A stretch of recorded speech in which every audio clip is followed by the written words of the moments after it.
Good morning.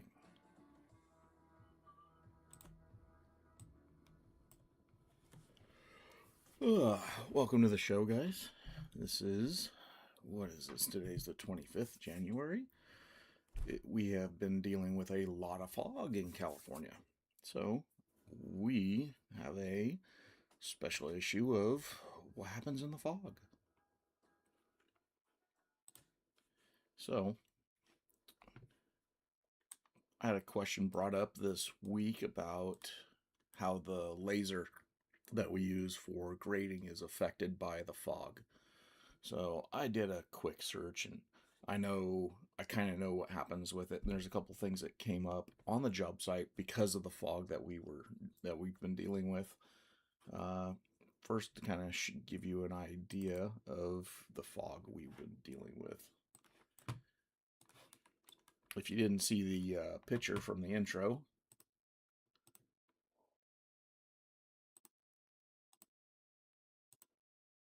oh come on,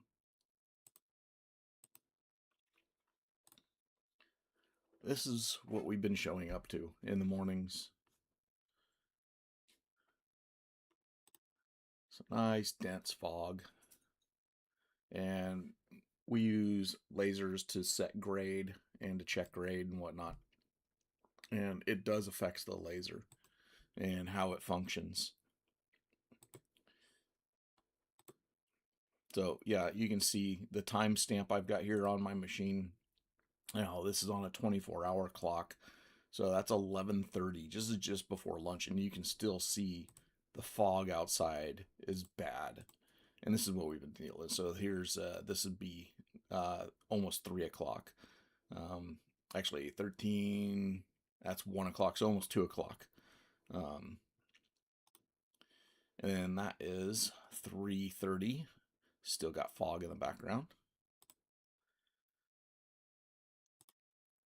And then driving home off the job site after 5:30.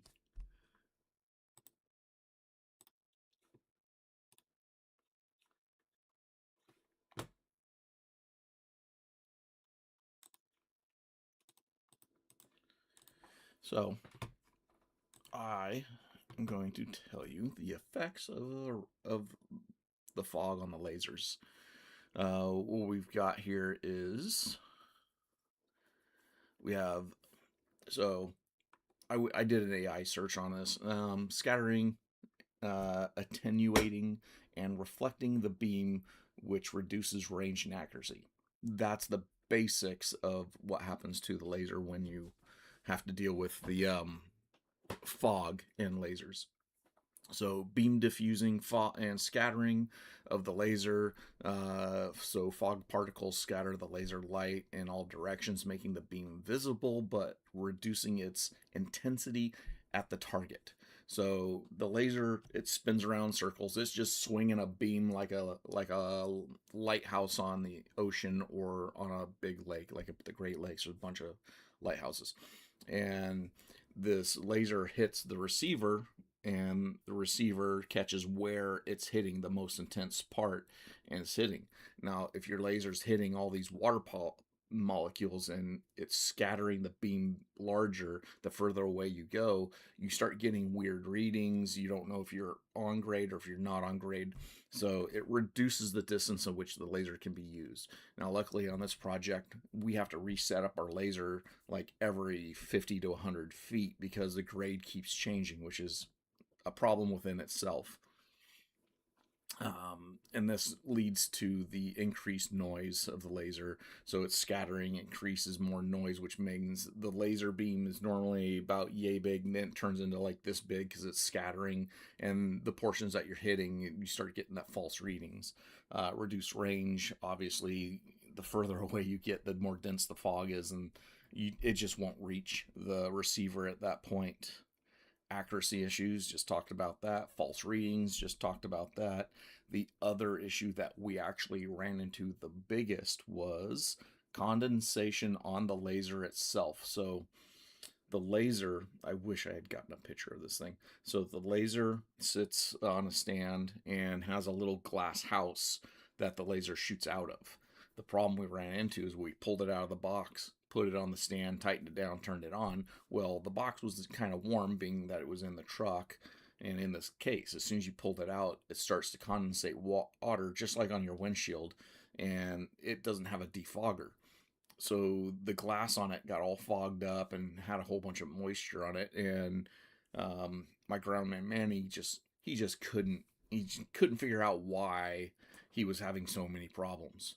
And so what he did was he finally figured out. He looked at the laser, and the laser was all fogged over, and he went in there with his shirt and cleaned it all off. And then all of a sudden, voila, it started working. So that is the issue with lasers and fog. So we will save that and use that.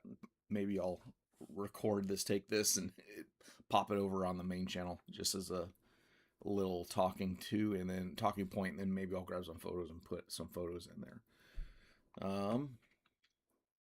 What else did we have to talk about? Oh yeah, driving. Obviously, you have to drive to work in this stuff, and we have a cool picture that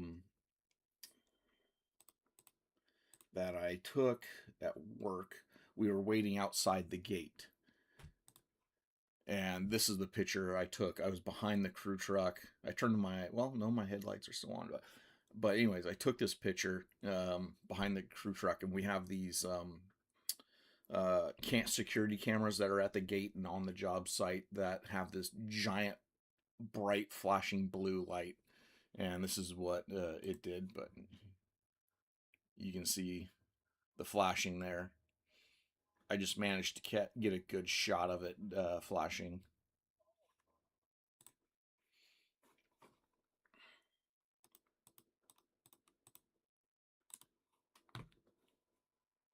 I just thought that was real cool. So, Tran, I see you're in the comments there. Thanks for showing up. Don't know if anyone else is around, but hello. And let me see. Driving in the fog, guys. It's in the morning. We're driving in the fog.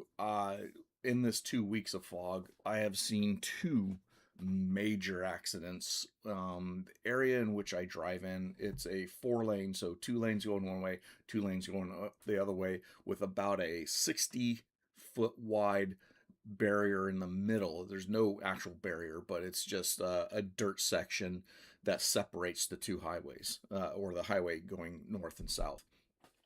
And the issue that they have out there is to get from one side of the highway to the other side. So people living on either side of the highway have to cross the highway. They actually don't have an overpass. They don't have lights to stop the highway traffic or anything to allow people to cross. They just have to hope for the best and gun it across into the center section. And then they do have merge lanes for merging onto the highway itself, but they don't have anything that protects the cars when they cross the highway. So you still have people out at all hours of the morning in this dense fog driving at above highway speeds here in California. The speed limit in California is just the recommendation, it's not the law, apparently. So as you're driving down the highway and you come up to these intersections, you got people doing 80 miles an hour in the fog with visibility of about 80 feet. And all of a sudden a car comes out of nowhere, because when a car crosses the highway, the headlights aren't facing you, or the tail lights aren't visible. So all you have are these little tiny indicator lights that are on the sides of the vehicle, which do not reflect light very far in the fog. So you wind up with people getting T-boned really hard.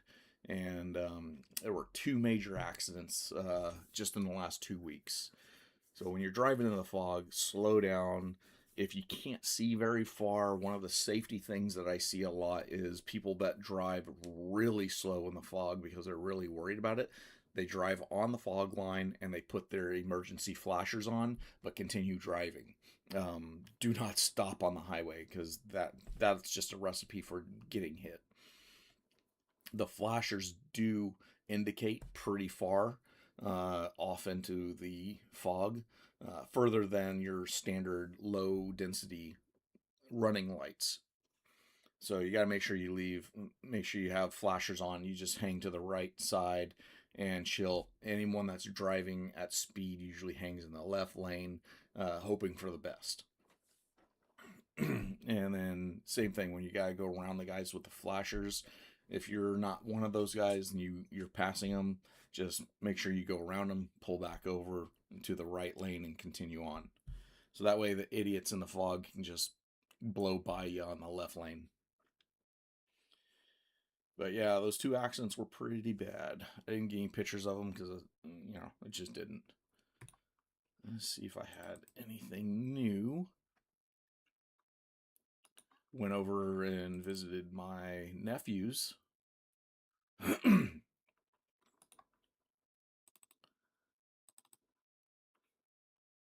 me see. No. Okay. We already went over that. So, I mean, we're pretty much doing the same thing we've been doing. We've been working 10 hours a day. We skipped Saturday, and we just been doing our time trying to get the job done. We've been doing excellent production. We've been getting through our trenching program. Yeah, we're getting stuff done. Some more photos. These are from this week. So slightly better visibility. There was a point at which we couldn't see that building. It was so dense. Andy, odors, guys working behind me talking. What is this? Oh yeah, this is just so you can see the laser is set up back here. These are the type of runs that I'm digging right now. So we've got, these are called nioplasts, storm drain inlets. So this is just a plastic DI, basically, a drain inlet, um, pre-designed with molded plastic inlets for connection points. So that was the main. This is an offshoot, and another one of those nioplasts go right here, comes up, cut it to size, and continue on. Let's see over here, Manny over here setting his laser up, prepping it. So I dig with a digging, and right now they put wings on my 2-foot bucket, so I'm digging 30 inches wide, which is way too wide for the pipe we're putting in. Although you East Coasters, anybody east of California, I guess, doesn't do what we do. We dig fairly tight holes to the pipes. We don't dig to the recommended recommended um, pipe zone, which is 1.5 feet, I think, on each side of the pipe of rock, bedding rock. So we do 6 inches under, 6 inches to 8 inches on the sides, and then a foot over the top. And that's pretty much how we dig all our trenches. But because I've got these wings on my bucket, I've been digging at 30 inches for pipes all the way down to 4 inches, which gives us plenty of rock around the pipe. And this was the evening. The clouds cleared up, fog cleared up for about an hour, and we managed to get some sun for 1 hour, and then went home, and it woke up the next morning. It was foggy again. So we got a couple of days where we caught a little bit of sunshine, and these are the things that really make things great. Now the bad thing about having this much fog also, the job sites don't dry up. There's no wind, there's no sunshine, no heat to get the ground to evaporate, and then the fog is so dense that it's actually adding moisture to the ground instead of moisture extracting. But we do have all the water pumped off of the job, and because the company that we're working for lime treated all our areas and put AB down prior to us starting, we have good ground, stable ground to work on, and all the dirt underneath is all dry.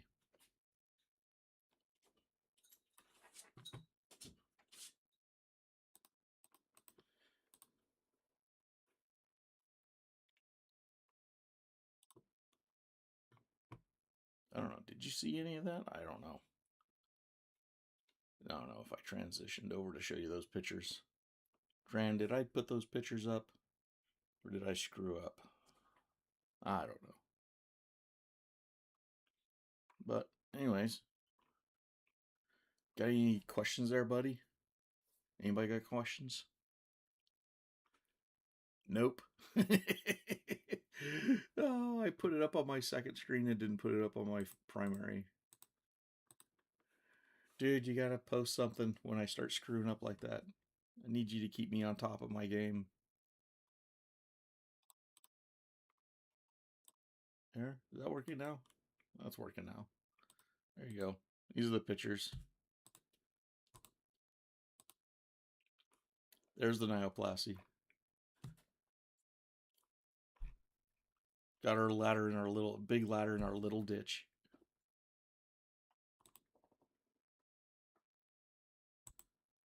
And there's the little bit of sun we got.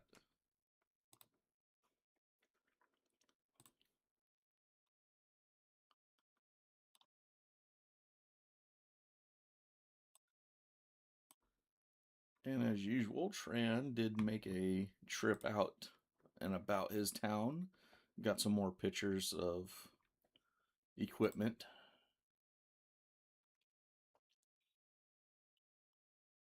Libear, I've never run one of those. Don't know anything about them. But Zero Swing. Got a bucket on it. Sand here. Fire hydrant hiding in there. Volvo. Volvo's supposed to be a really good company. I know their loaders are awesome. And they got really big keys. John Deere 300. Another Libear 946. Again, I don't know how Libear does their numbering because it's not a that's not a 94 ton and it doesn't look like a 46 ton, so I have no idea. It looks more like a 300 ton or a 330 ton machine.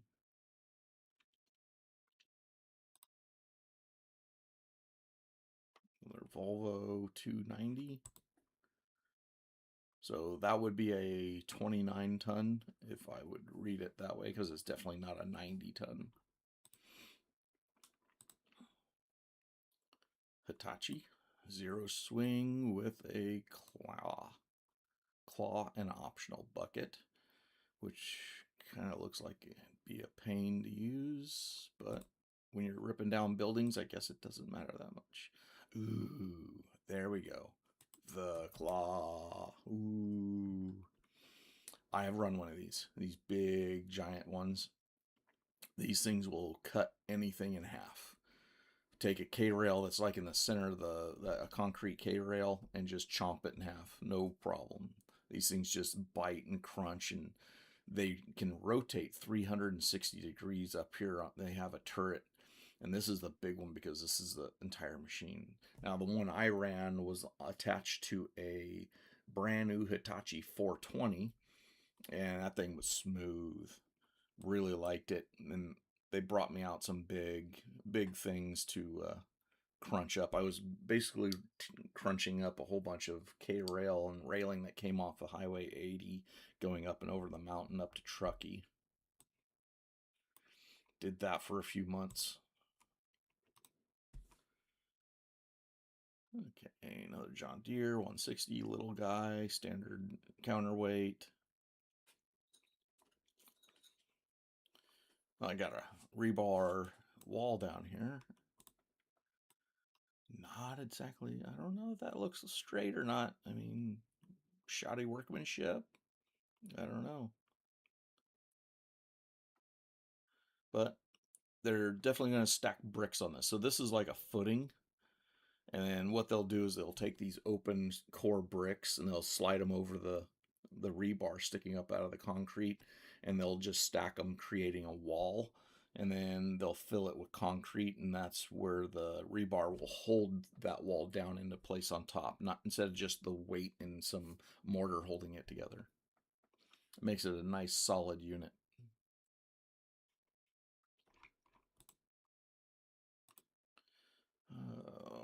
Another little 316 standard little machine. Link belt. Another machine, another company that I have not run their machines. And this one's got a hydraulic thumb on it. And you can see it's bleeding off because it's been sitting for a while and the hydraulics are bleeding off. So this lends to the whole reason when you park a machine, you try to bleed off all your hydraulics and make sure everything's down and closed. Reason being, if you get a kid or something that comes in here and is playing around underneath this thing and the hydraulics bleed off and maybe trap the kid inside the bucket, you know, that claw comes down and closes and then they can't get out, they're stuck in there until somebody shows up for work. um, the worst being that he gets pinched while it bleeds off and gets crushed. um, those are big lawsuits. So always make sure if you've got a claw or something or a thumb on your machine, you close it all the way down so it's not going to drift. Same thing with the buckets and there with all your equipment. You always want to set everything all the way down on the ground so you don't have to worry about that kind of thing. So that's a good picture. And I think that's about it. Yeah, I just posted some of the other stuff.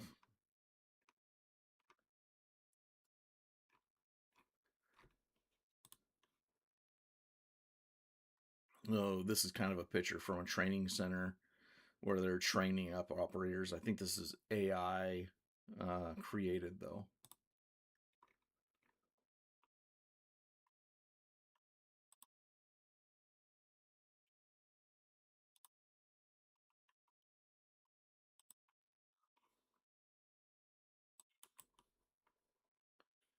Come on.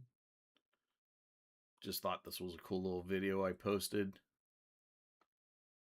This is how those thumbs get used. They just reach in and start chewing up the house or building or whatever it is. And now you've got a mess to clean up and you use that thumb to pick it all up and throw it into a bin, which is right over here.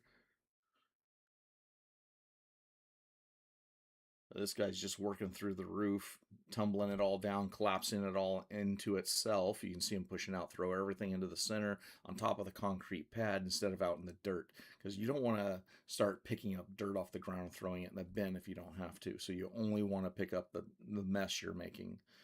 And there goes your front window.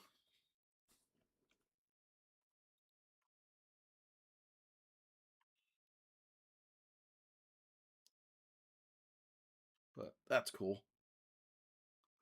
Gets to see some cool things on Instagram every so often outside of all the girls posting.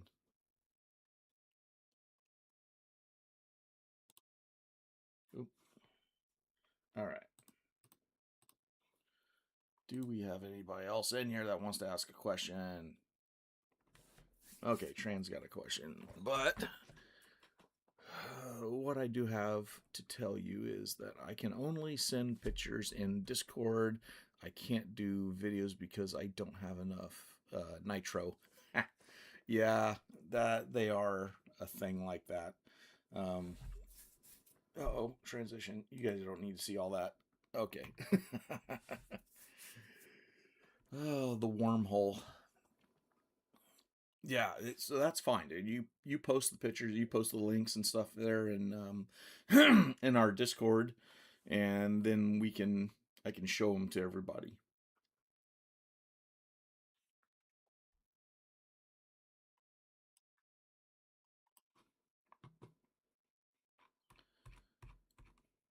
So that also brings me up to tell everybody, hey, I've got a Discord channel. It should be in the description of the video. I can throw a link up. I've got a link here somewhere. Always prepared.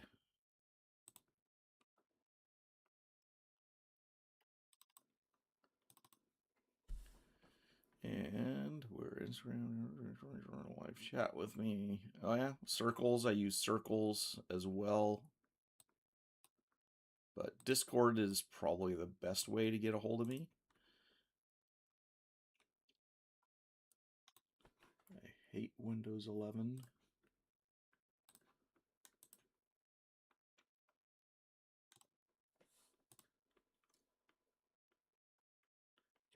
Come on, give me my thing back. So there you go. I should post that earlier on. I need to remember to do that. But my Discord link, you guys can just click on it, install it on your phone or on your computer. Most people that are watching this on TV, your SOL, use your phone. Um, Download it, and you guys can communicate, upload pictures for me to use. I have a Lever Monkey section on my Discord. I do have a gaming section where I play games. I do play games on this channel, like Truck Driving Simulator and a few other. I have Construction Simulator. I've been putting off playing that game because that I don't have the joysticks and I look like a retard trying to run machines with the keyboard. Um, so eventually, I got a shifter here, and then I've got a steering wheel. I just need to get some joysticks, and I think I'm gonna get that done eventually. So that way I can start playing some games during the week. I'll come home from work if I'm not working a 10-hour day. I'll come in, I'll play a little bit on it, and then maybe something else, one of the other games, and have some fun, get some more content up for you guys to watch, and we can chat while I'm doing that as well. So, that all being said, I think I am going to sign off. Short one today, only half an hour. I need to start advertising this channel over on the main channel a little better. But, anyways, thanks for hanging out. Thanks for watching. If you're watching this after, post in the comments a question you want me to answer next week, or just say thank you or whatever for me. Subscribe, like, smash the like button, please. Smash the like button. It helps the channel. And after that, guys, thank you for showing up. And as always, keep your butt level and your ditch straight.